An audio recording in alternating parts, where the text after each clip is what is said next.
सातवां दिन विश्राम। इस तरह आकाश और पृथ्वी और उनकी सारी सेना का बनाना समाप्त हो गया और परमेश्वर ने अपना काम जैसे वह करता था सातवें दिन समाप्त किया और उसने अपने किए हुए सारे काम से सातवें दिन विश्राम किया और परमेश्वर ने सातवें दिन को आशीष दी और पवित्र ठहराया क्योंकि उसमें उसने सृष्टि की रचना के अपने सारे काम से विश्राम लिया। आकाश और पृथ्वी की उत्पत्ति का वृत्तांत यह है कि जब वे उत्पन्न हुए अर्थात जिस दिन यहोवा परमेश्वर ने पृथ्वी और आकाश को बनाया तब मैदान का कोई पौधा भूमि पर न था और न मैदान का कोई छोटा पेड़ उगा था, क्योंकि यहोवा परमेश्वर ने पृथ्वी पर जल नहीं बरसाया था और भूमि पर खेती करने के लिए मनुष्य भी नहीं था, लेकिन कोहरा पृथ्वी से उठता था जिससे सारी भूमि सींच जाती थी। मानव जाति का आरंभ। तब यहोवा परमेश्वर ने आदम को भूमि की मिट्टी से रचा और उसके नथनों में जीवन का श्वास फूंक दिया और आदम जीवित प्राणी बन गया। और यहोवा परमेश्वर ने पूर्व की ओर अदन में एक वाटिका लगाई और वहां आदम को जैसे उसने रचा था रख दिया।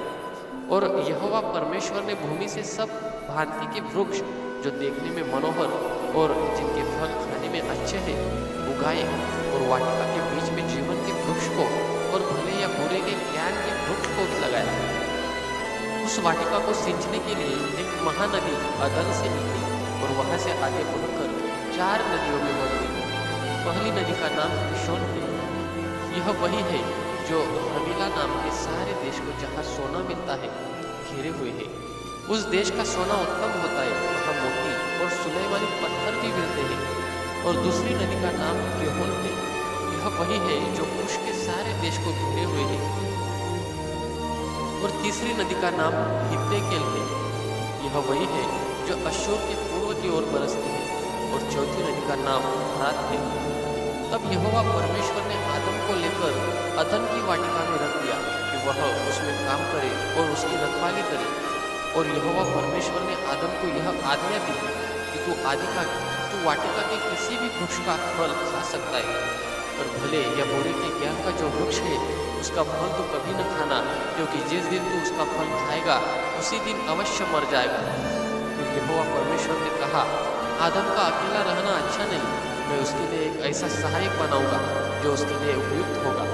और यहोवा परमेश्वर ने भूमि में सब जाति के जंगली पशुओं और आकाश के सब भांति के पक्षियों को रचकर आदम के पास ले आया कि देखे कि वह उनका क्या क्या नाम रखता है। और जिस जिस जीवित प्राणी का जो जो नाम आदम ने रखा वही उसका नाम हो गया। अतः आदम ने सब जाति के घरेलू पशुओं और आकाश के पक्षियों और सब जाति के जंगली पशुओं के नाम रखे, परंतु आदम के लिए कोई ऐसा सहायक न मिला जो उससे मेल खा सके। तब यहोवा परमेश्वर ने आदम को गहरी नींद में डाल दिया और जब वह सो गया तब उसने उसकी एक पसली निकालकर उसकी जगह मांस भर दिया। और यहोवा परमेश्वर ने उस पसली को जो उसने आदम से निकाली थी स्त्री बनाया और उसको आदम के पास ले आया।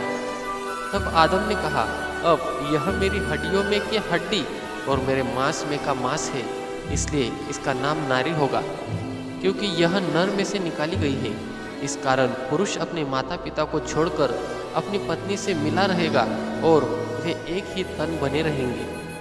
आदम और उसकी पत्नी दोनों नंगे थे और वे लज्जित न थे,